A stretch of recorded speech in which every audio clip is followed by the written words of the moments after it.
Stoa is a digital campfire where we cohere in dialogue about what matters most at the knife's edge of what's happening now.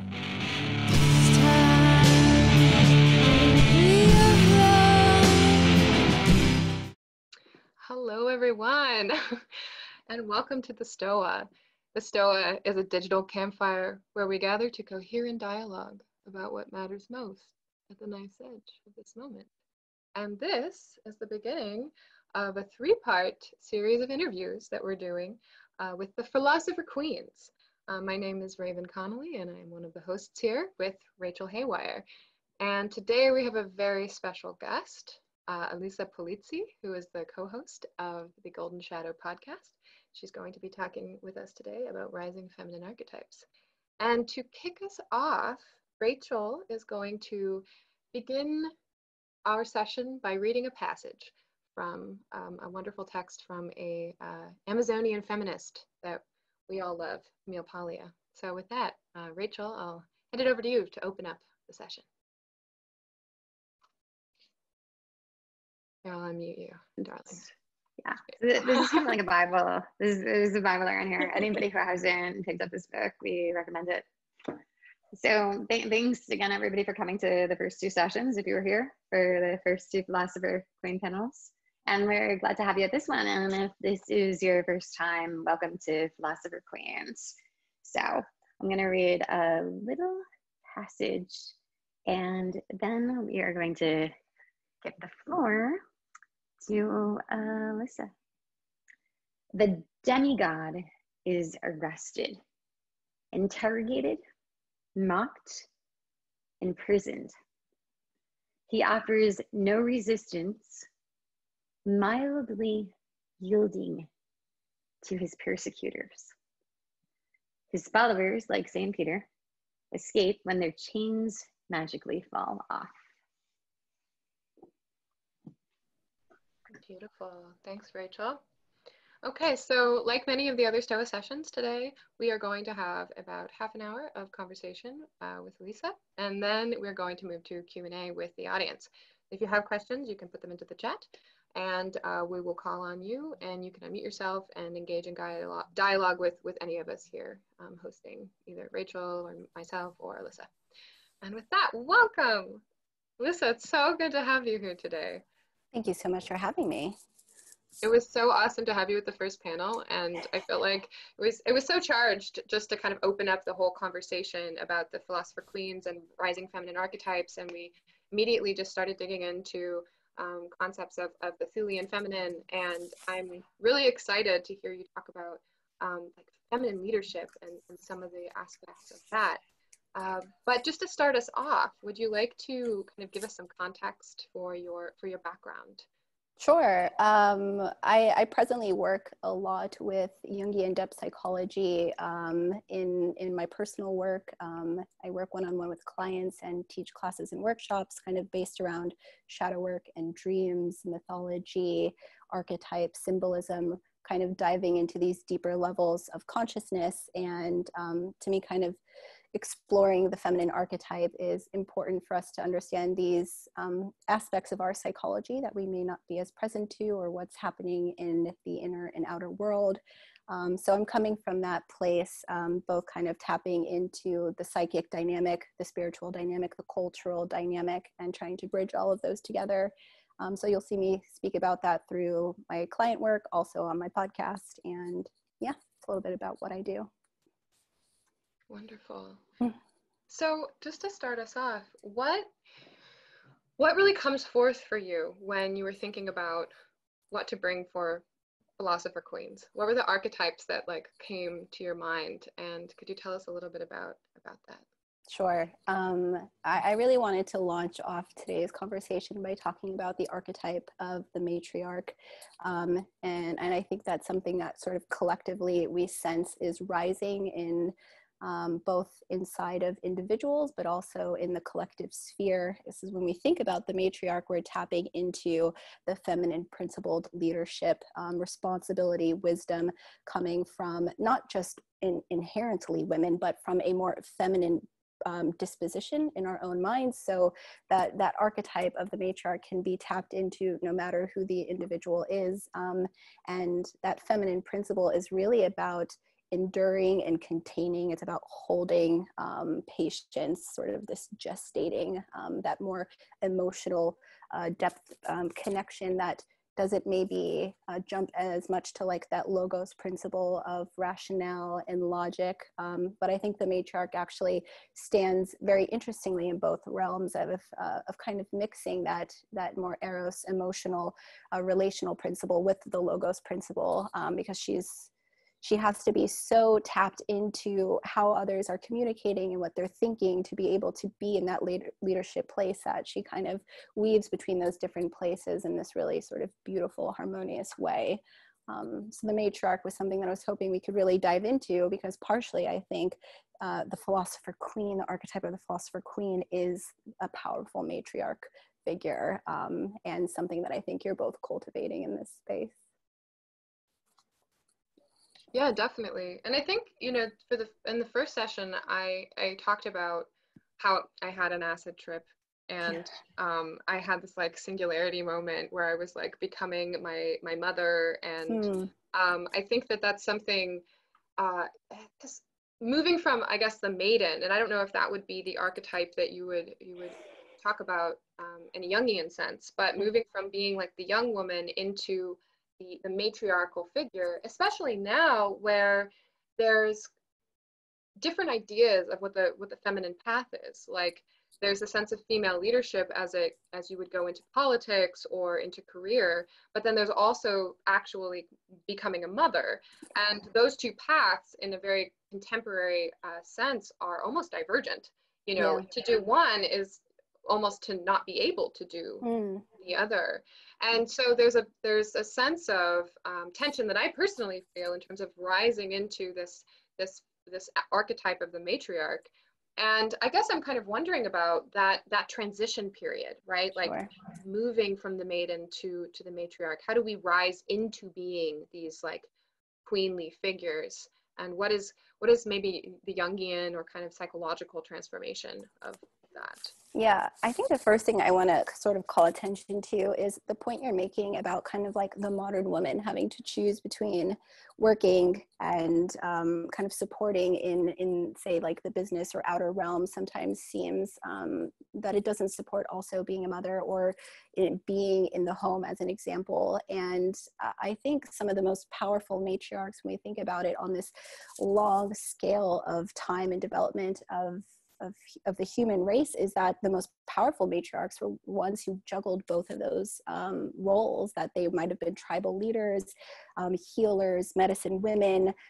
They were both mothers, but they were also leaders in their communities. And if we remember that we have that capacity inside of us, we have the ability to tap into being present to our family, becoming a mother, living that life while also doing something outside of that role as well. So I think it's just inherent to our ability and our capabilities as women to really juggle all of that, because there's this, as I kind of mentioned, there's this like enduring capacity of both sacrifice but also replenishment that's happening in the feminine principle. So I think that for anyone sort of struggling to feel if those things are possible, I certainly think they are, both within our psyche and spirit. We have these deep sort of instinctual elements that we can draw upon the archetype of the matriarch to really guide us through. And then just to the other point about the transitional phase of the maiden into the matriarch, I always really like to think about the kind of next unfolding step of the archetypal journey as being both a point of tension, because it's a sort of trial and an initiation. Like what does it mean for the maiden, for that young sort of unshaped ego consciousness to move into motherhood, which is to move into maturity. It's to learn what the sacrifice will be as you move away from that more selfish bubble that you've been in, to sacrifice your body as well to bring life into this space. And and really being willing to face like the challenges that come with any of these points of transition, and understanding that those moments of collision and tension are opportunities for us to grow more deeply into just these more realized individuals. And it is a loss in some ways. You know, there's always something that we have to leave behind as we transition from one mode of life into another, but it's kind of this is our story. This is really who we're meant to be: evolving, growing, transforming beings, rather than kind of stagnant and stuck in a space of youth. And just to kind of throw another archetypal spin on it, like those who kind of stay stuck in that youthful place, kind of then step into like the puer syndrome, the Peter Pan, the eternal child. And so that becomes its own pathological dynamic that we need to be aware of. So turning towards the mother as an opening of opportunity and growth. Yeah, it's really interesting because even in the name, like Peter Pan, it really seems to indicate that that is something common in the masculine development. Mm-hmm. It's interesting to be thinking about it from the feminine context, because I mean, the contemporary situation for women is so unique, like considering our history. And, you know, the fact that there has been a kind of decoupling where you can become a matriarch in the sense of like a leader as a woman and never have gone through the transformation of pregnancy, you know, because that's part of the initiation, right, is into the matriarchal, is this motherly kind of dimension. And so I guess I'm interested in what is like your understanding of the kind of Peter Pan syndrome for a woman. Sure. There is sort of like classical Jungian terms, sort of drawing on Latin, is the puer, and that's the boy, that's the child in the masculine sense, but the puella is the eternal child of the feminine. And so there's a recognition of that, certainly, of when the feminine consciousness becomes stuck and rooted in that place. And I think just recognizing the complexity of an individual's psychology is you can very outwardly look like you've stepped into this role of, let's say, the matriarch. You know, you're really successful in your work and, you know, financially stable, and all these things are great, but internally there's a piece of you that has yet to be initiated or grown into, say, motherhood, because there's that puella dynamic and maybe a fear of really embracing what it means to leave behind youth, and to understand what it means to sacrifice and to bring life into this world that you're now solely responsible for, which is a terrifying thing to really consider, I think, for many of us who have yet to have children. So you can have this dynamic of mature aspects that are at a tension with severely underdeveloped, more immature aspects. And so that feminine principle kind of stuck in that place might stay in naivety. She might be overly trusting as well, kind of always giving of herself, but never actually really putting the roots down. I think that tends to be very characteristic of the puer and the puellas. They're just floating. They're floating through life. They are scared to anchor, scared to really connect. And there's usually some other kind of dynamic going on that's caused that, something they're maybe running from inside of themselves, but kind of really opening up to the transformation that might come from really rooting and anchoring and sacrificing might actually be the sort of medicine that's needed to bring balance to that more immature side. So I'm hearing you use the word mother in a literal sense, which I think is so important with the birth and the cycles of evolution and the archetypes and the new forms. I was wondering about the metaphorical woman, the woman of philosophy, the woman of design, the woman of internal power, the woman of internal fire. The woman giving birth to new forms of being. Do you see a metaphysical connection between that kind of mother and the mother giving birth on a physical level? Yeah, absolutely. That feminine principle of the mother, that archetype, is purely of creation. And how does that really become sort of concretized into an individual's life. What are they giving birth to? What are they breathing life into? Sometimes it's an actual human being. At other times it's some grander project, some goal of life, something, at least at this time, that you're cultivating and creating that kind of requires that deeply mothering instinctual nature to nurture it and bring it slowly into existence. And it's not to say that you can't really be who you're meant to be if you don't have a child or something like that. I think some people know very deep down inside that that's what they're meant for and that's what they are here to give, but there are other ways to pass on the knowledge and insight and the spirit of yourself, and that can come through the offerings that's birthed through that creation principle. So certainly really does happen in many other forms as well. The many other forms, the metaphysical connection that we're talking about, like giving birth, whether it's to a child or a current or to a beautiful form of art, and how this is all related to kind of this cycle of birth. Yeah. What I think of here is a little dark, but this is Philosopher Queens. The darkness, the shadow, the pain of giving birth, whether to a child or a new current or a new art movement, or, you know, even a new project, a new company. Yeah. The pain and the cycle of rebirth through that. How would you describe the metaphysical connection in relation to the pain of giving birth, metaphorically and literally, and Sure. how this connect to the shadow?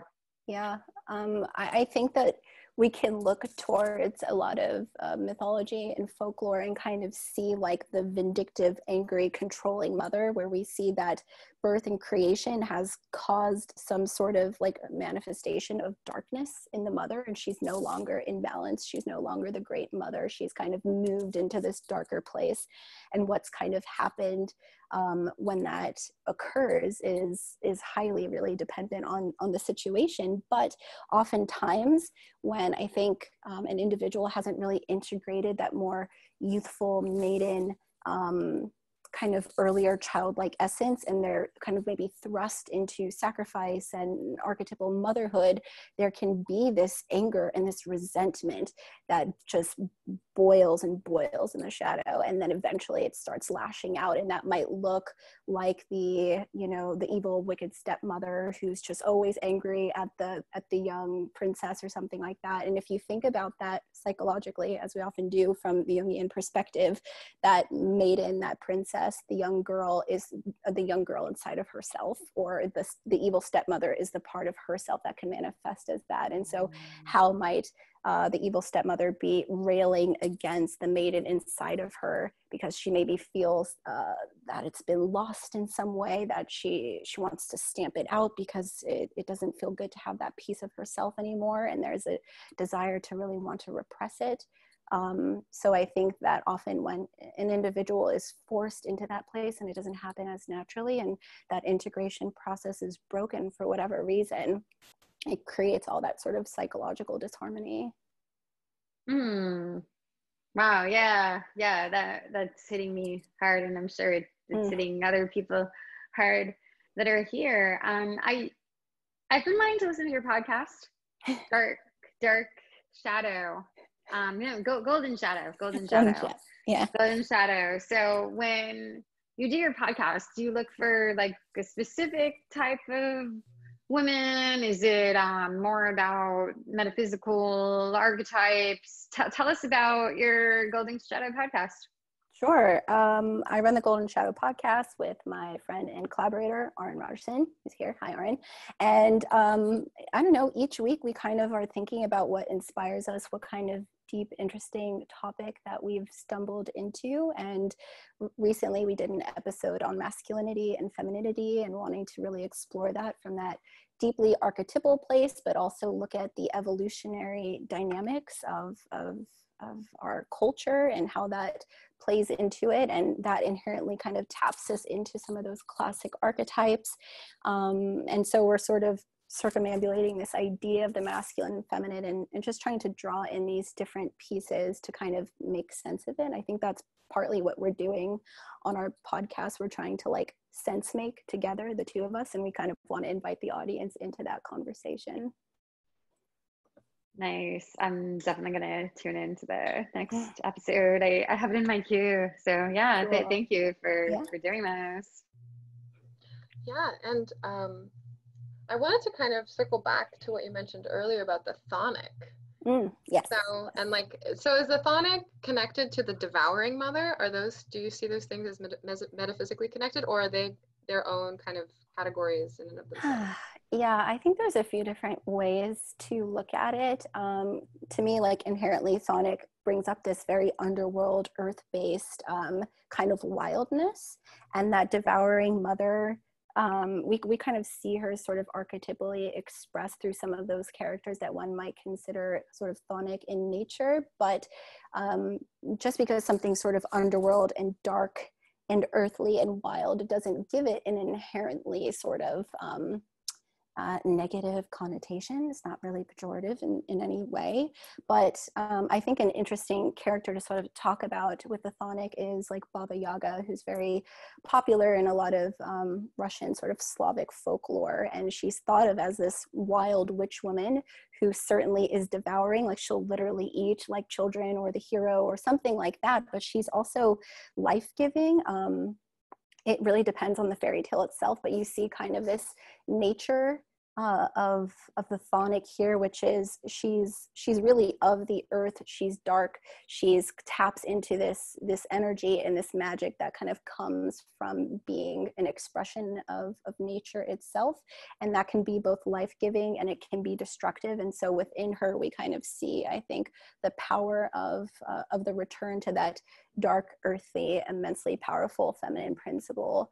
And she can be devouring at times, and what kind of is learned or gained through that principle when it's happening. But she's also regenerative. There's the folklore of Vasilisa the Beautiful that I think does a really good job of that, where the heroine, the young maiden, ventures into Baba Yaga's hut and does all these tasks, kind of learns from her, and comes away with this skull that kind of lights up and shoots fire out of its eyes and kills this wicked, evil stepsisters and the mother. And it kind of psychologically, if we look at that, we think about Vasilisa learning anger and power and that dark primal energy from Baba Yaga. So she's not destroyed by her, she's not devoured, but she actually gains this you might say golden shadow aspect by getting in touch with that chthonic Baba Yaga inside of herself. She learns that power, she draws it into her psyche, and she's able to kind of take out these evil figures. So the chthonic is powerful, and it really develops in all these different ways, and it can at times feel really dark and shadowy and scary, but it's also something that can really tap us into a deep primal power as well. Why do you think that the chthonic is associated with the feminine?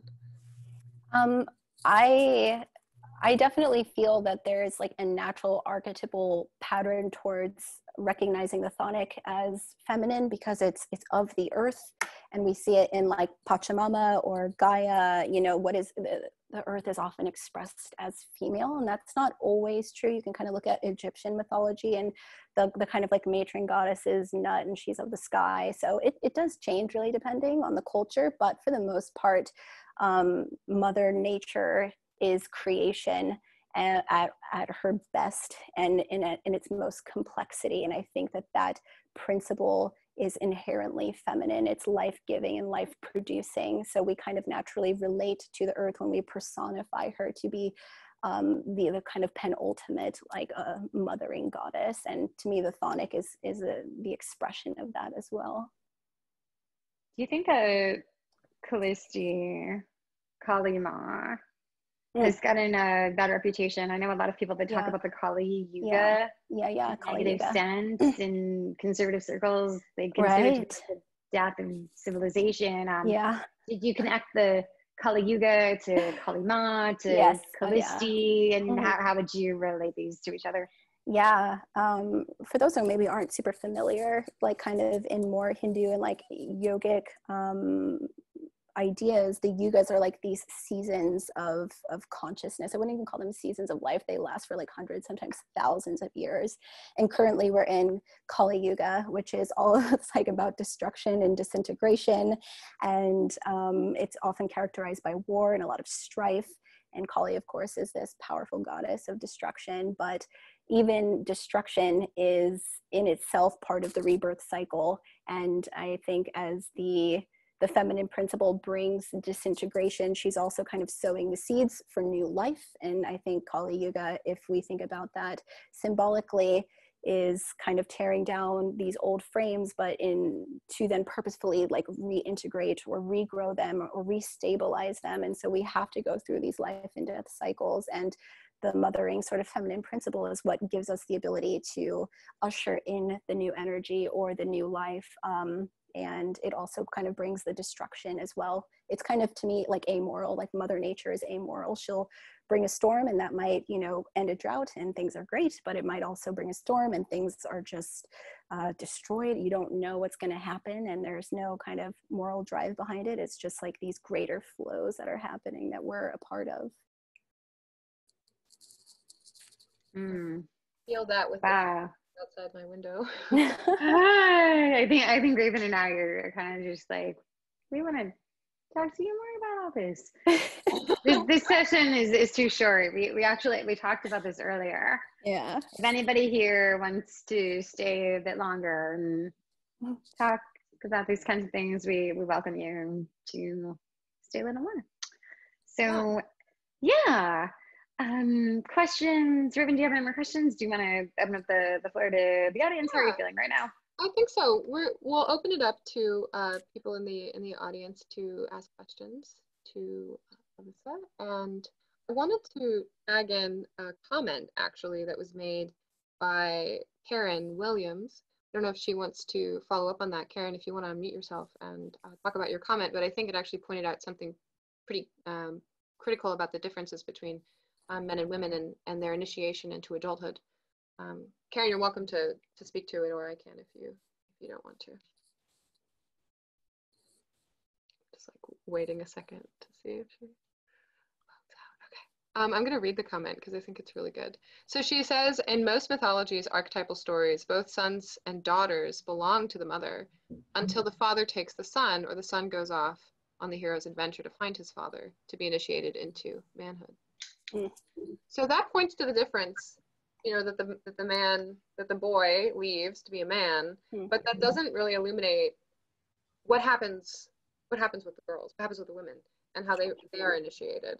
Alexander Bard talks about the kind of metaphysics of nomadology versus eventology. So like the nomad, kind of this like circular eternal thing, this like perpetual kind of sameness that exists within the feminine and the kind of difference of the masculine.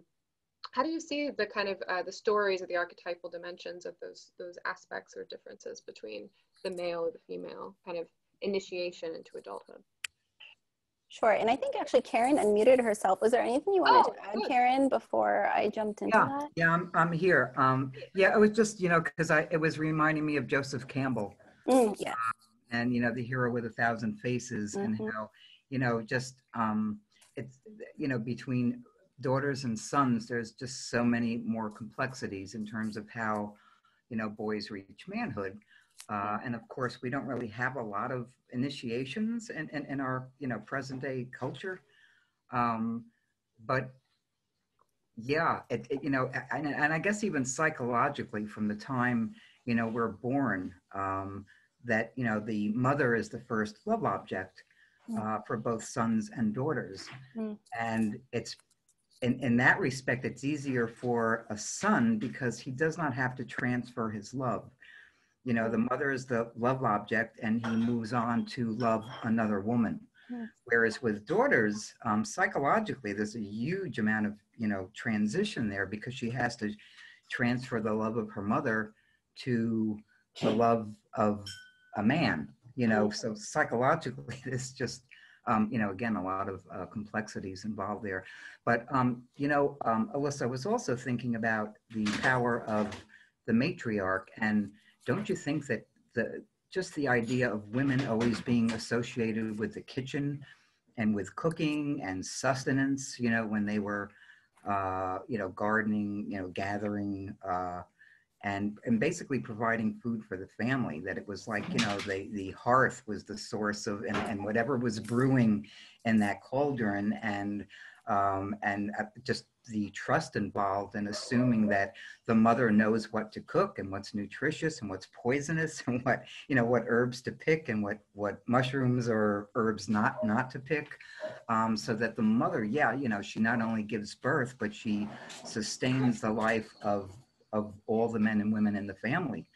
Hence the kitchen witch. I'm assuming that the whole idea of the kitchen witch, I actually have one hanging in my own kitchen, kind of plays into that idea of the crone, and the matriarch as not only a giver of life, but also a sustainer.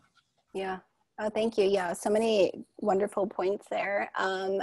Just to that first idea around the matriarch providing not just life, but also the sustenance is, I think, part of the task of what the feminine principle does, and what the matriarch, that archetypal role is not just to be the crucible of life, but to also sustain life, and to be both like an energy and a container for that to continue. And I pull a lot from like Greek mythology, and we see like the feminine goddesses being ones that continue to provide that the structure of life and sustenance. You have, Demeter, who is like goddess of the harvest, or Hestia, goddess of the hearth. It's like we see the feminine principle in these ideas, and that we tap into that when we want to continue to hold the home or to support the family, and that doesn't only have to mean you're doing that for a literal family.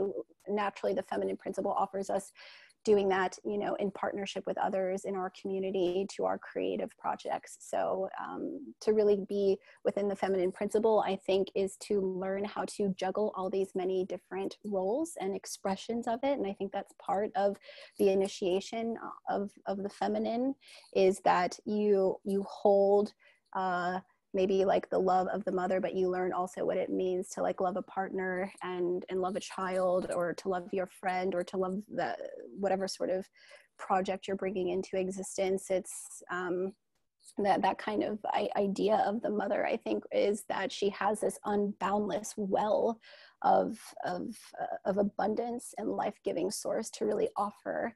And kind of just initiating into that principle is not so much the masculine idea, which is the adventuring and kind of moving out into the unknown. I think sometimes the feminine sort of heroine's journey is holding the spirit of life in all its different forms, and protecting it and nurturing it, and then passing it on.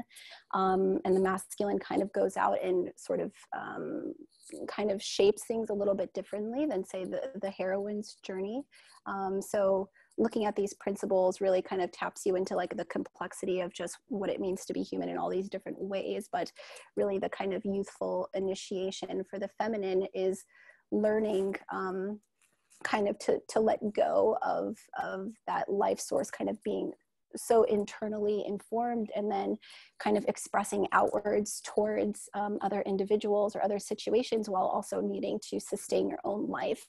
Kind of, if we even think about it as Mother Earth, it's like we can't just pull all of her resources. She has to sustain herself so that she can also sustain everything else that's on it. And that is the kind of powerful challenge that she is left with. That's what she's tasked with. I like that. There's so many good questions here. Just one last question that I have. Are you familiar with Thelema, Aleister Crowley's philosophy? Yeah, a bit with Crowley. the mother of abominations. Are you familiar with the phrase about the Babylon goddess? The Babylonian goddesses? Yeah, the Babylonian, Al Hill, the New Babylon. Sophia referred to as the mother of abominations. What is your take on that?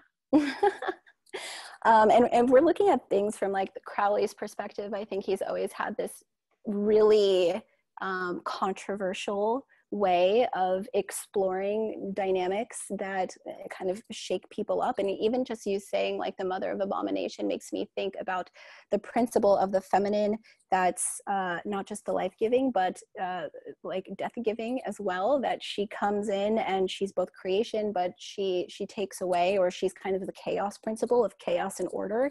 And that can make people feel really uncomfortable. They don't want to think about that dark destructive principle, but you think about, you know, a woman scorned or a mother who's hell-bent on destruction, and there's nothing that will get in her way. And so I think like just what that's bringing up for me with that idea of the abomination is that chaotic principle that the feminine holds as well, and that's kind of the contrast to that more orderly kind of masculine principle. And that's something that we as women, or we who are tapping into the feminine principle, need to understand, because that's a part of the dynamic. And if we don't want to understand our own potential for destruction or chaos or being an abomination, we are surely then to act it out in ways that are out of our control. So I think, especially with Crowley, he was always willing to push things into a place that made people really uncomfortable, but that was really necessary just for the collective conversation. Definitely both worlds here. Yeah, Raven, go ahead. Take some questions. Tag in Aaron's question. So many good ones here. So many good ones. So yeah. You're gonna take the questions, Raven. I think this is you. Okay. So yeah, Aaron, would you like to unmute yourself and ask your question? Yes. Can the feminine archetype rise in our society without the masculine archetype descending? And if the matriarch needs to rise, does the patriarch need to step down in some way, or can they both rise together in some way? And what does that look like? Yeah, I think from my perspective, balance is always the mix of both. It's the image of the yin and yang, of chaos and order kind of dancing, the eternal dance, you might say.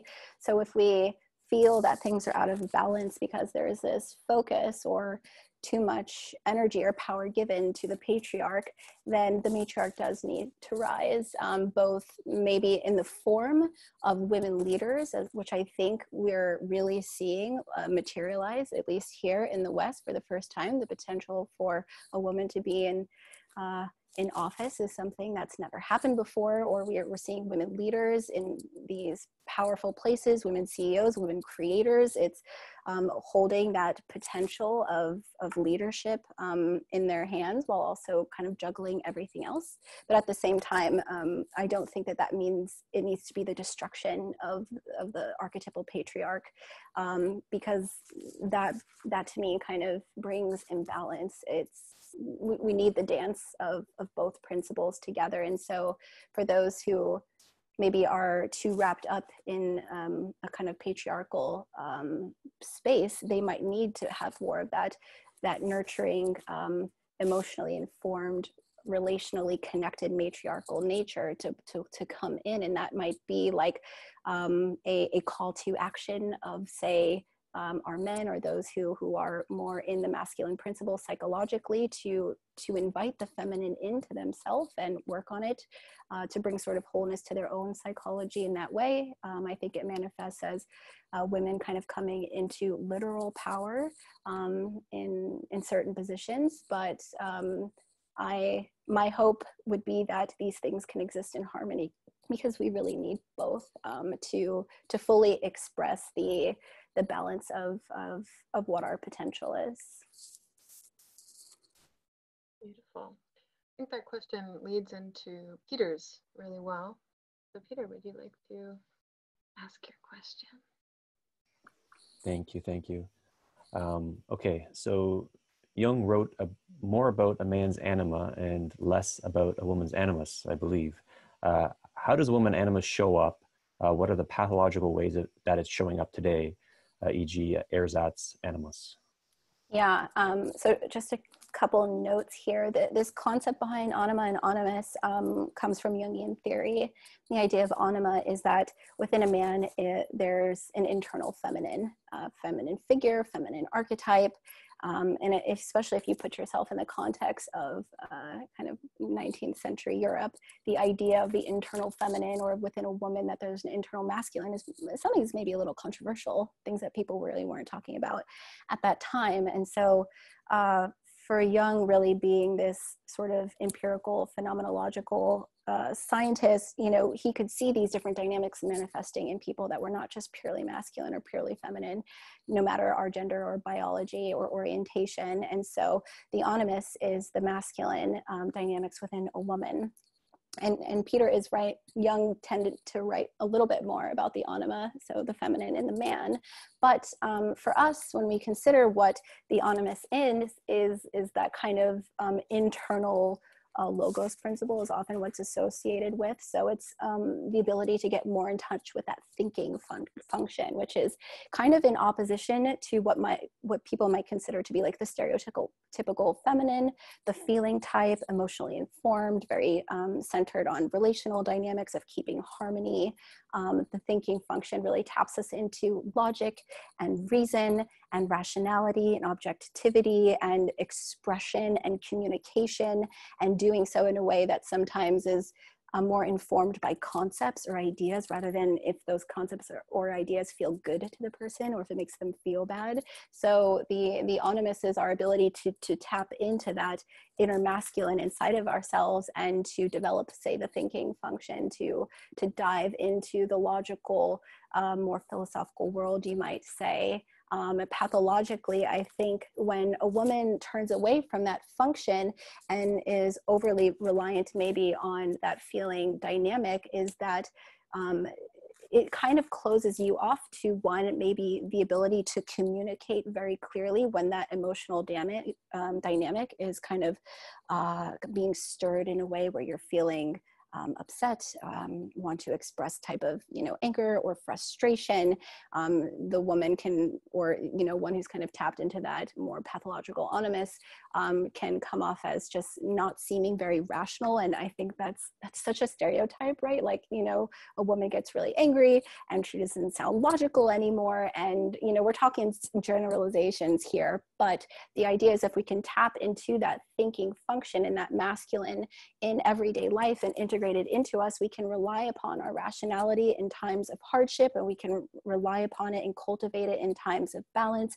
And we just have this greater access to our toolkit. It allows us to kind of step outside of our internal bubble, or that which we're kind of seeing and just the few constellations of the relationships we have, and we can see the grander, greater picture. We think maybe less about the nurturance and more about what's, orderly or right, or what's truthful.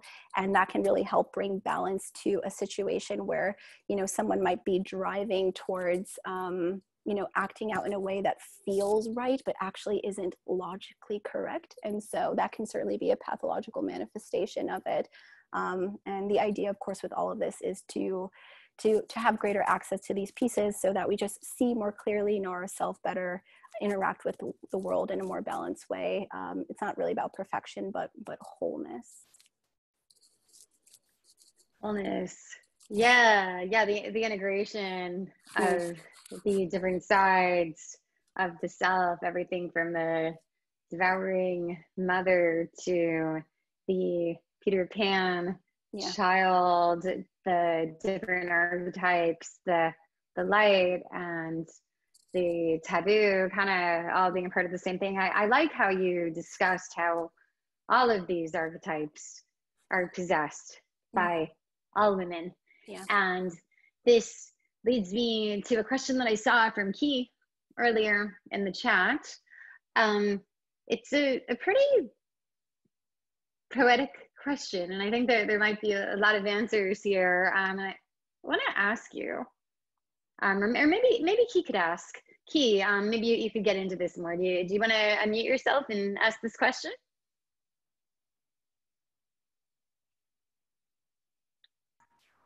Oh, hi. Hello.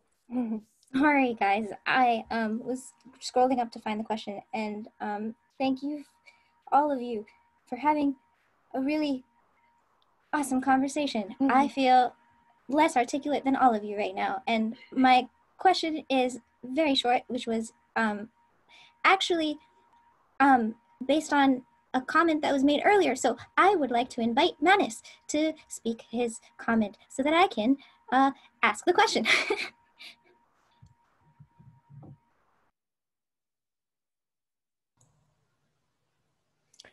Yeah, I was asking, well, making a comment earlier, just when you guys were talking about how, you know, the initiation of a woman and in you know, the pain of giving birth and all of that kind of stuff that happens, it just made me think that it's interesting how violent any act of creation is. You know, whether giving birth or breaking through and making an idea a reality, or pushing through barriers like an entrepreneur, or even when a seed dies in the ground and bursts to shoot roots and leaves.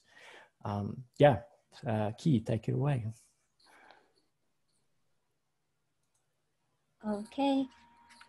Well, I really liked the way in which that question was, or rather the comment was asked, and it inspired the question, because I mean, creation is a concept that I'm still understanding. So with that said, I kind of went to what is creation, and then wanted to wonder about whether the Big Bang was violent. That's such a massive question with so many metaphors and poeticisms. Was the Big Bang violent? And I would love to hear you talk about this in whatever way you would like. Sure. Yeah. Okay. I'm thinking about even the idea that in one moment, maybe there was darkness and stillness and nothing. And then suddenly from that point of one might call destruction, like something is born, something is created, something bursts into life, and there's all this tension and energy and power that forces that huge boom. And we're seeing like the effects of that literally now. It's measurable in our viewable universe, you know, that there's all of this force and dynamicism to what happens when creation is really taking hold in our life. And certainly I think the feminine experience of if we're looking at it through birth, literal birth in this case, is one of discomfort and pain, and in a moment of true like life-giving energy that kind of allows something to be birthed into existence, and that is destructive, and that is painful, and that is sort of chaotic in nature. That is that feminine principle. But I think the power of the feminine is to endure that. I think I asked my mother once, what was it like giving birth?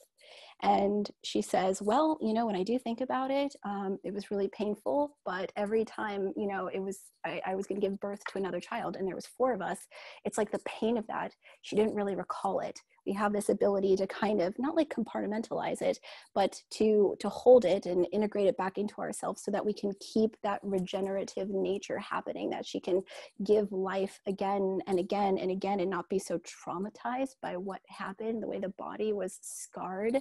And that's part of that enduring, powerful feminine, and certainly what I think we see in all forms of creation. I think Manus was even saying that even in entrepreneurial dynamics, there's so much struggle and pain that's going into that, and loss and sacrifice, and that's just part of tapping into that enduring quality that we need to really have for creation to really to happen in our life. Right. I love that poetic question. Hamdi, actually, there's 2 comments that kind of dance around the same theme of like integration of the masculine and feminine. So I want to tag in Hamdi and see if she wanted to ask her question. Hamdi, do you want to unmute yourself? Yeah, sure. What did I write?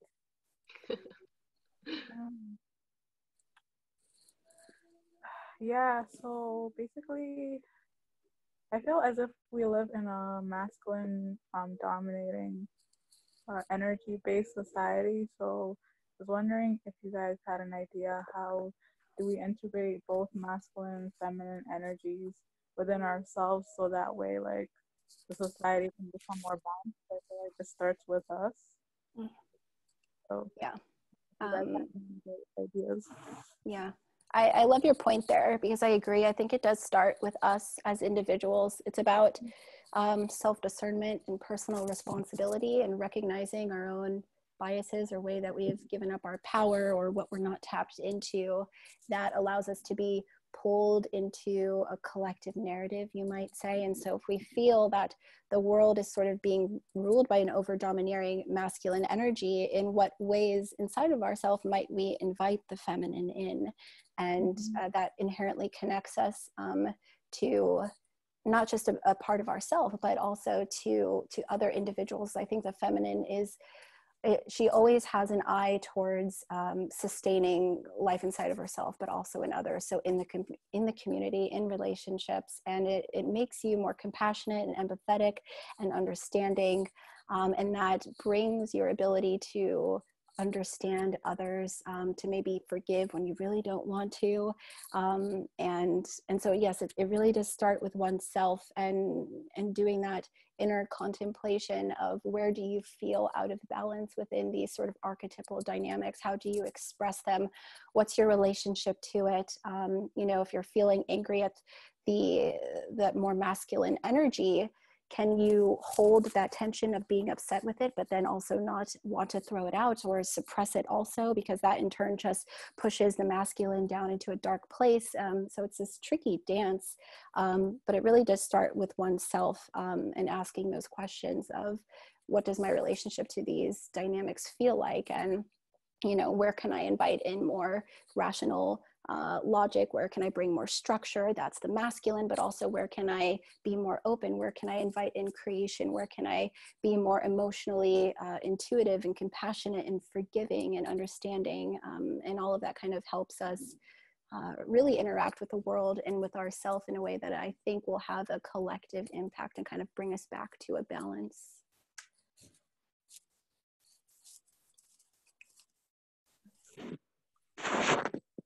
Masculine energy, I prefer personally to feminine energy, because a lot of the feminine energy is not the transcendent feminine energy that Alyssa is speaking about.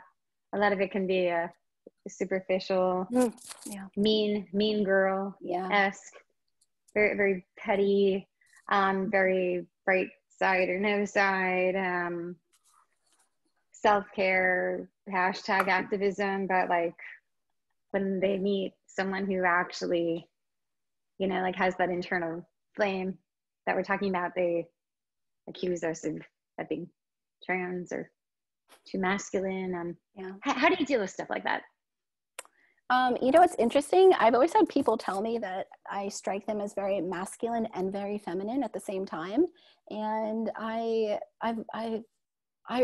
find that such a great compliment, because I try and just naturally tap into, you know, a lot of strength and energy and vision and being a leader and wanting to like make things happen and construct things. It's like my really strong masculine side. And then I also want to be able to tap into the realm where I'm vulnerable and emotional and I'm interested in creation. And that's just wanting to be fluent in just the dynamics of one's human psychology. I want to be able to kind of roll in the masculine when it's time and ease back into the feminine when it feels good to me. And I find it just to be something that allows me to have a lot of fluidity in all different areas of my life. And I think it makes me able to relate just more to the world in general, because it's not just through the lens of the masculine or through the lens of the feminine. It's the interplay and that dynamic kind of flowing through me. And if someone says like, you know, you're pretty masculine, I'm like, hey, thanks. Like, That's a huge compliment to me. We have a really interesting question from Cody. Do you want to unmute yourself and ask a question, Cody? Yeah, it's kind of, I couldn't really put it into words. Maybe you guys can help with it. There seems to be like the feminine is kind of like the big metaphysical default of like existence. Like we are in a womb. The earth is a womb, like we're in one, and that's feminine. We're gonna die and go down to the ooze and just be dissolved into, and that's chthonic. We have to be born to have this conversation, and that's feminine. And so the question is like, is death then also, is that inevitability of death, is that also feminine? I'm thinking of like the Sandman, if you've read that comic book. In there, death is a woman, and she's awesome, you know, and she's kind, and she's kind at the moment of death. So, and then the question is then does masculine rise out of that as a response to that, of the fear of that is powerful. If the default is feminine and she is birth and death, that is the most powerful energy of existence. So then is the rise of the masculine actually a response to that? And then maybe it's gone too far. But so that's just, kind of a big question there. And I think I can probably throw in some Polly in there. I think she talks a lot about that. So. Oh, this is such a good question. I think there's so many different ways to look at it, and you can certainly say that that death, kind of as an archetypal principle, seems to be owned by the feminine. But I kind of see this as even maybe scaling out like farther layers where the principle of death kind of flows through masculine and feminine, just kind of depending on the lens that you're looking through and the inherent dynamic of the nature of what is happening. And, you know, there are times when death is personified as feminine or a literal female figure, very classically many times as like a masculine. You know, we can think about like the underworld holders, that of like the devil or of Hades, but there needs to be like a feminine principle within it. So if we look at, as an example, you know, the underworld being ruled by Hades, the masculine, he also needs a queen, and that's Persephone, and she needs to be the balance that kind of brings more of that that nurturance principle that maybe brings the rebirth back. As we think about it, at least in cosmology of Greek mythology, that when Persephone rises back up from the underworld, she brings spring. You know, winter has ended because she has come back from the underworld and she has been reunited with her mother Demeter. So the feminine principle is very alive in death, but there's also a masculine principle that's alive in it too. And what's like the structure and order of the literal levels of hell, one could look at that as a very masculine way of looking at death, or the ways in which one must like atone for their sin. I think that's very masculine as well. So I kind of just see them interplaying with each other. And I don't know if I could make a direct decision if it's one or the other, but I think kind of the ambiguity of it is something that I want to hold.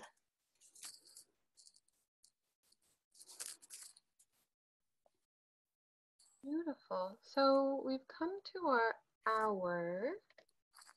I'm wondering how much more time we want to give. Rachel mentioned maybe wanting to do a little bit more conversation. I don't know what your constraints are.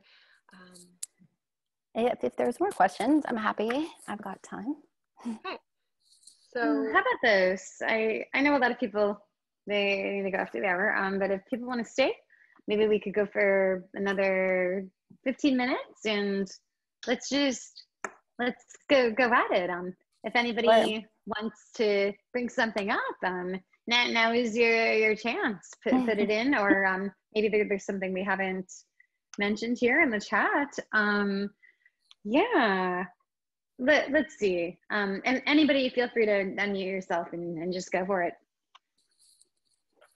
I do have a question about your kind of diagnosis of like the on-the-ground tensions between young men and young women as they're attempting to date or to like share workspace, share digital space, to collaborate together, and the situation. And you know, I have my own view on it, right? But it seems like it's fraught.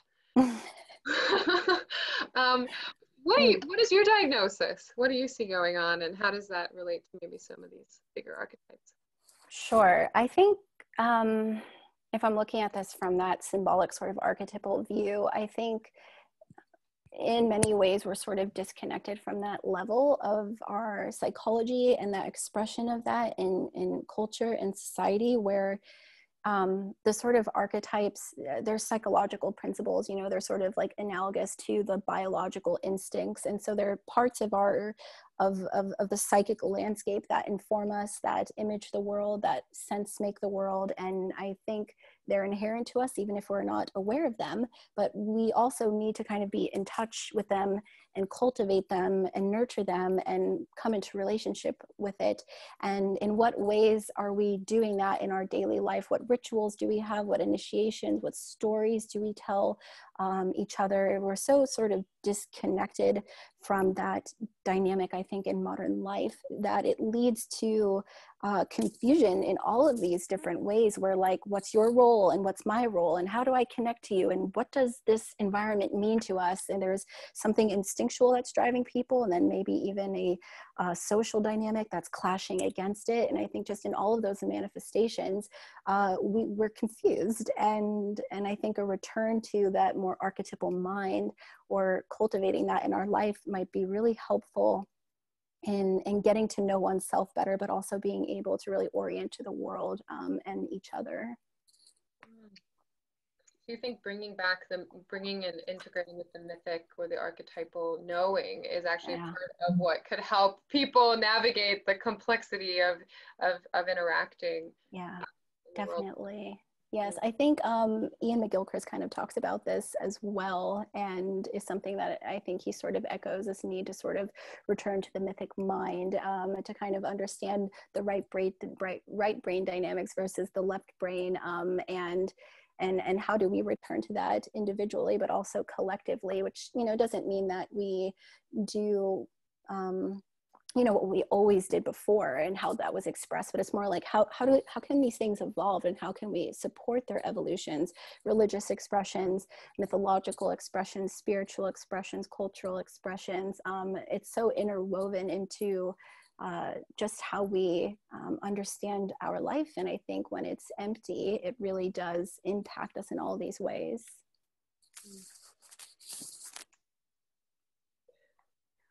It's interesting too, because maybe there's even a connection between the hemispheres of the brain having masculine or feminine characteristics, and maybe what was it?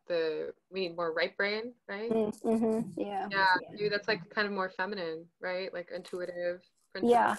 Yeah, I think that that's definitely a way that those things can be mapped out and looked at as the kind of logical left brain, which is about reason and kind of ordering and structure, and then maybe more of that right brain, which is like creation and more of like this wildness to it. So I think you can definitely map out the masculine and feminine onto the hemispheres of the brain as well. Mm-hmm. So what do you think about the ultra masculine women now, the social activists, and the ultra feminine men now, you know, the soy boys, as people like to say? Do you think this is a response to what's going on right now? What do you think about this extreme gender conformity from the other end? Interesting.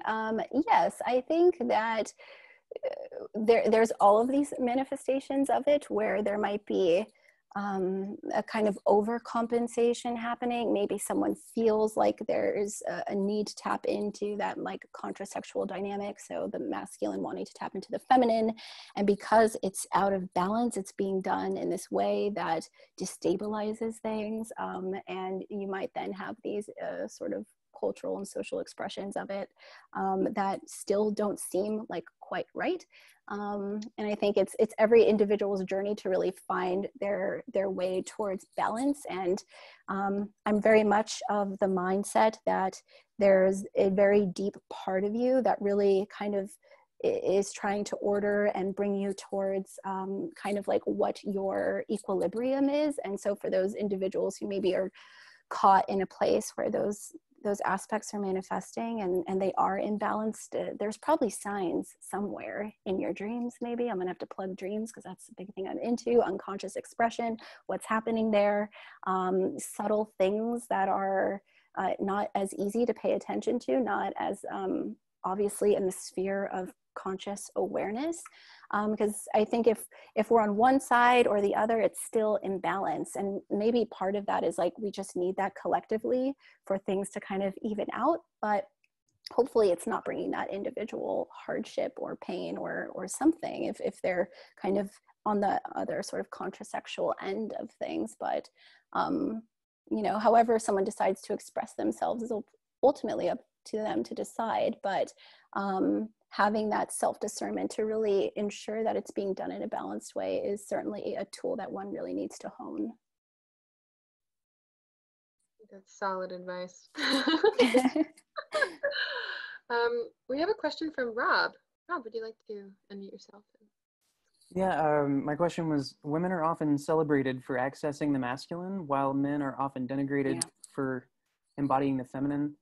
And I'm curious why you think that's happening, whether you agree that it is happening, is it, and what do you make of it in terms of archetypal balance? Yeah, I think, yeah, definitely that's happening. And I think very classically, this is a sign of like the imbalance of like the masculine dynamic as a society, where it feels threatening for, in this case, a man to access his feminine.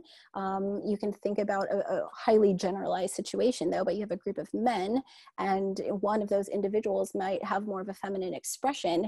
What will those group of friends do? Make fun of him, you know, put him down because he's being more emotional or something like that. It's like a perpetuation of individuals not feeling like they're allowed to tap into the complexity of expression inside of themselves. And so then we perpetuate a dynamic that brings like collective imbalance. So I think it's certainly an indication that there's an imbalance and a lot of shadow in the masculine.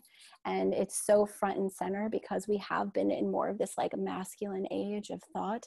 And it really is sort of going to require that we give space for, in this case, men to dive into their feminine and to express it, and us to not kind of push back and say that doesn't belong, because that sort of flip side of not being in touch with the feminine expression is that the emotional world is sort of untapped, or when it comes out in a way that's really dangerous or violent or pathological.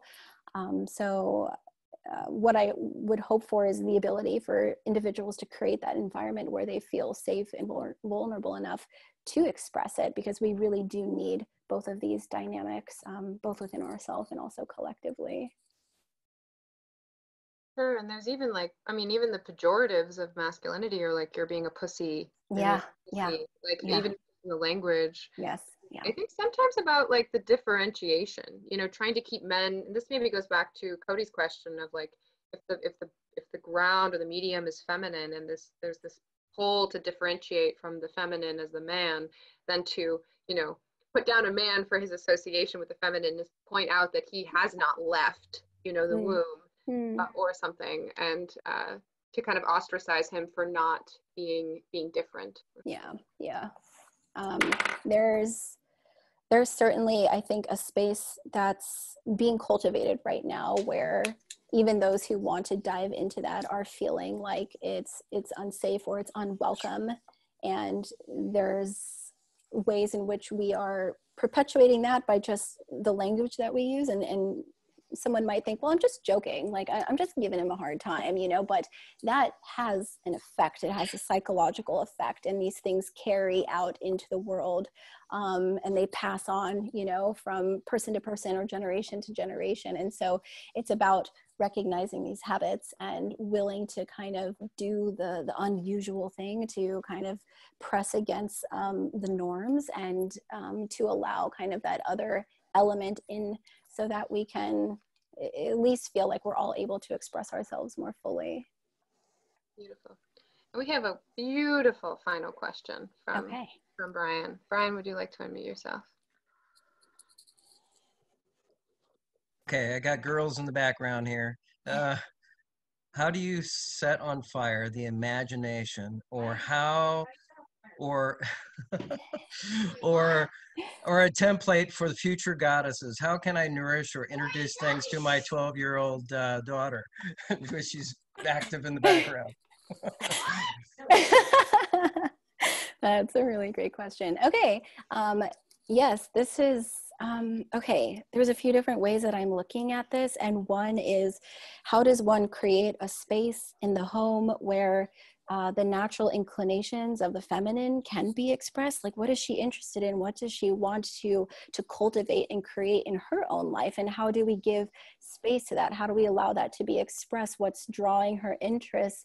How are you surrounding her with things that feel that they're giving energy and life, so that she can explore those dynamics? I think partly it's also really helpful to think about the nourishment of the young goddess of, you know, what is she looking up to? What is the content that she's absorbing into her life? And I just think, especially a lot with modern day and what we're all exposed to, social media, got the internet, it's not always the best role model. And so how do we create, you know, these things for us to look up and aspire to be? And what are her role models? Or what would you like to see kind of develop for her? And sometimes I think for individuals, we find that in someone in our life. We find it in stories or in mythologies, figures that really capture the mind and imagination.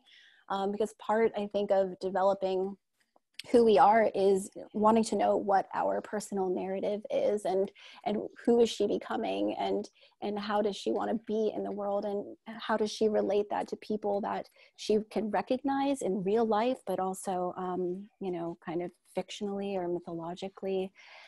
So yeah, I think it's a lot about influence and nurturance and the environment. And also just allowing her natural expression to come out by really encouraging that creation principle inside. And hopefully that kind of leads to the ability for her to tap into that inside of herself. Wonderful. Mm-hmm. I'm feeling a very profound power in this room right now. Very inspirational spark of energy, and wow, yeah. Beautiful.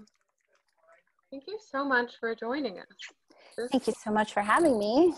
Incredible. And I think we would love to have you again. Yay. So, you know, maybe we'll do this again sometime. And this was such a gift. And I think there's so much here to just like continue to unpack. Of course, if you want to hear more from Alyssa, you can go to the Golden Shadow podcast and you hear more about archetypes and all of that. So yes, any final words? Just thank you, everyone, for showing up and providing all your great questions. And thank you to the Stoa and Raven and Rachel. It was really lovely just to be able to have this discourse with everyone. So thank you very much. Excellent. And then I'll just take a moment to plug some of the Stoa events. Next week, Philosopher Queens, we're having Nina Power. She is a philosopher and an academic who is working on getting a book published right now that's about men. So it'll be really interesting to have a very like rigorous academic female philosopher talking about men. So that's what we're going to be covering next week with Nina. The time is going to be earlier in the day because she's in the UK, so just watch for that difference in the schedule, but that'll be up on the website. And then we also have some exciting events coming up very soon. The Stoa is like on fire right now. Peter is like totally tapping into his daemon. So we have tomorrow the glass bead game. It's kind of an authentic relating circling kind of practice. That's going to be at noon. And then if Cody is still here, or Manus, do you guys want to talk about raw mortality and that event coming up on Sunday? Oh yeah. Yeah, now I've got like more fodder for this like idea of that death is effeminate. And so it's kind of a campfire session for all the Stoites to, you know, put away all your banners and sit around a campfire on a related topic. And we're going to try to invoke the goddess of death and hold counsel with her and see what she has to say. And maybe it's a he, maybe it's genderless, who knows? But we're going to invoke it and see what happens. So, yes, if you feel invited to that, that will be at 6 p.m. Eastern Time on September 13th. And we have so many more things going on. UV Ivanova and Mike Gilliland are coming. We're going to have Alexander Dugan, Derek Jensen, Brett Weinstein, Glenn Wallace. We're going to be talking about anarchism and Unity 2020 and leadership and the fourth political theory. Aaron Rogerson is going to do another session on metamodern masculinity. So definitely check out thestoa.ca for more events. It's going to be a wild month. So thank you all so much for your time and attention. And I look forward to seeing those of you who choose to join us next week. Thank you. Okay, thank you.